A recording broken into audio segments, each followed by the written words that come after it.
the floor. Okay, thank you very much.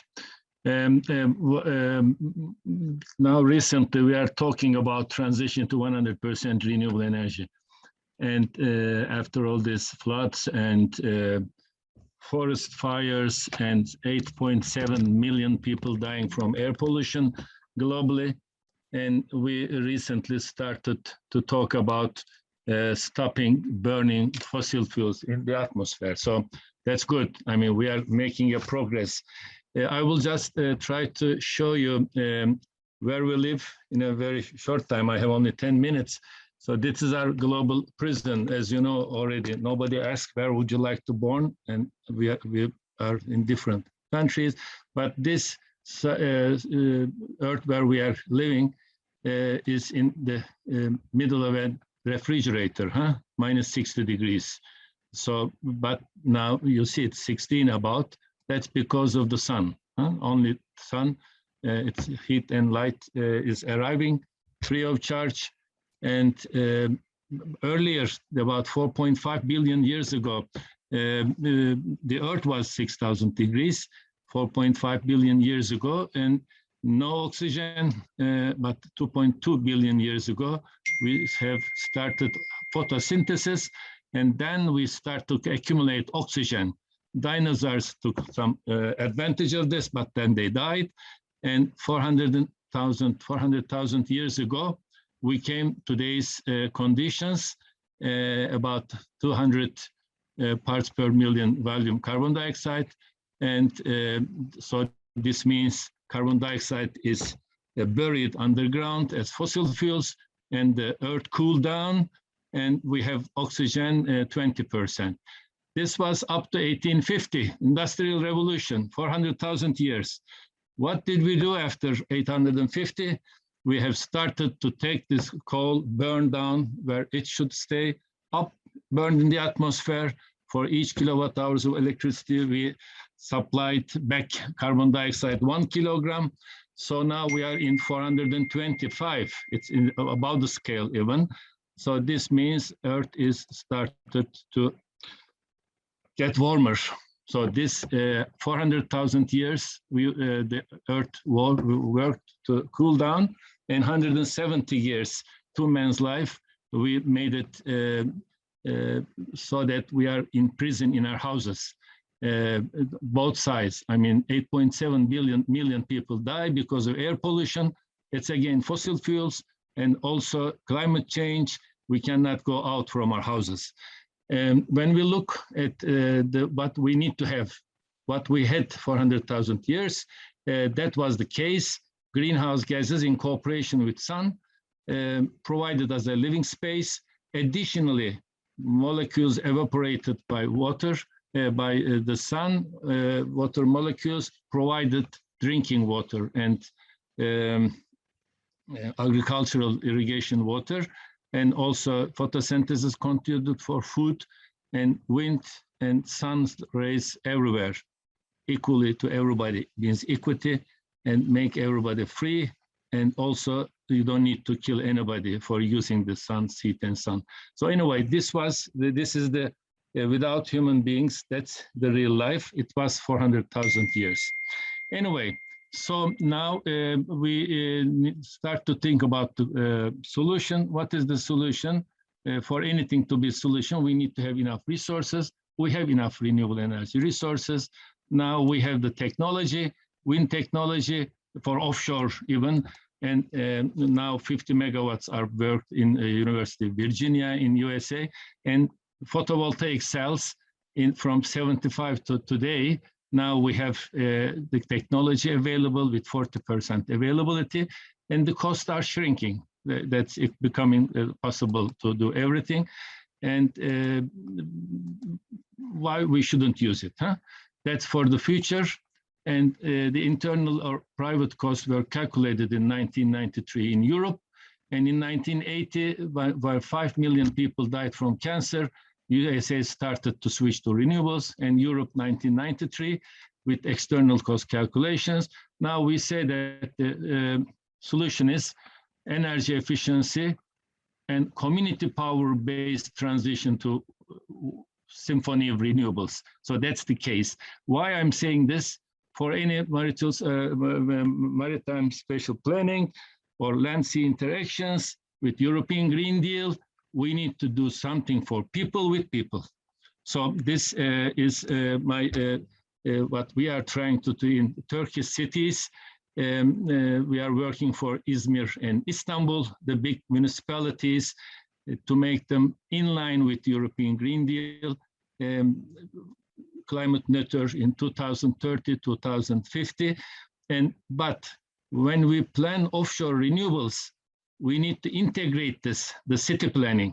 I mean, when we talk about land-city interactions, okay, we need to keep that city as a together. And of course, all Black Sea Commission should pay more attention on this. And the countries in the Black Sea Commission should have more priority in working together for the common sea. European Union is doing this nicely. And United States did this clean energy revolution, closed 100,000 megawatt coal in cooperating with Ministry of Environment and Ministry of Energy, Department of Energy. Where if they work together, they find the solution. If they don't find the solution, they blame each other. This is all over the world like this. And USA and other European countries doing, and COP26, I think, we will see a nice thing. And now one problem is the subsidies, fossil fuel subsidies all over the world. We need to stop this. I mean, planning maritime, okay, special planning, land use interactions, but the countries, the decision makers should act on the decision side. I mean, they need to stop being on the problem side. That's what I mean. And this is the fossil fuel subsidies. This is renewable energy report we prepare each year globally. And renewable energy means employment, it means peace, it means equity and freedom, that we don't need to repeat this. The countries are getting more. And now offshore is a good opportunity, but it should be well planned with all others. Access to electricity is not a problem. And solar PV, solar wind renewables are really increasing too much globally. And the storage is important. For storage, renewable, offshore renewables are doing good. Hydrogen and the innovations for this transition, global transition of International Renewable Energy Agency is important. Of course, for transportation, electrical charging, and now cities. This is Vancouver. The city with its harbor and everything should be planned together. And offshore renewables will really help that. And also I need to, these are the cities we are working on in Turkey for a community power-based transition to 100% renewable energy. Of course, when there are other activities of onshore maritime activities, they need to be considered.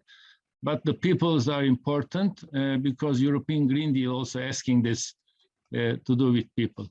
Now, just in short, if I have a few more minutes, I want to just go the wind market status and technologies, just as a summary look, if you allow me, then I will stop. Do I have 1 minute, 2 minutes? 1 minute, please. 1 minute, okay.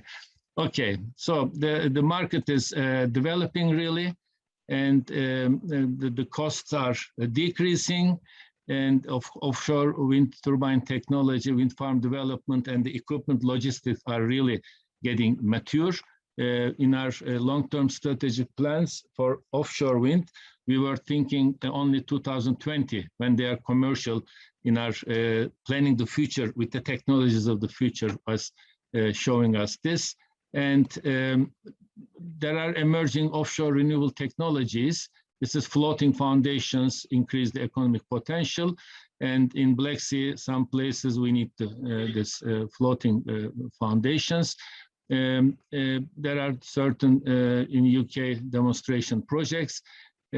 Deep water offshore wind power relative for countries with limited continental platforms, areas such as Japan is important. Other forms of ocean energy are beginning to emerge, tidal barriers, tidal current energy, thermal gradient. In 2017, cumulative ocean energy capacity worldwide from less than 12 megawatt. Now it's increasing. Wave energy has significant potential, but so far a robust and economic technology is missing. Apart from electricity generation, other options such as seawater cooling and already successful deployed around the world. The recommendations are prepared for G7 countries. Secure and sustainable energy, strengthening efforts in energy R&D for offshore wind and marine renewable technologies. Joint efforts are needed to develop technical and economically viable technology solutions. And G7 is getting help from IRENA, International Renewable Energy Agency, doing really good work.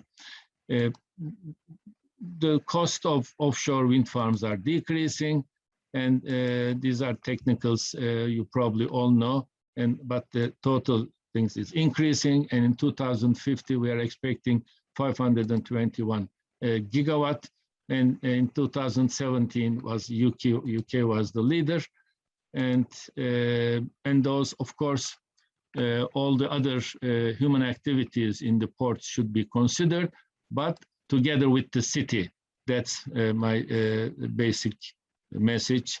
We should not only plan the harbor and the offshore activities, but land-sea interactions and sea-land interactions should be considered.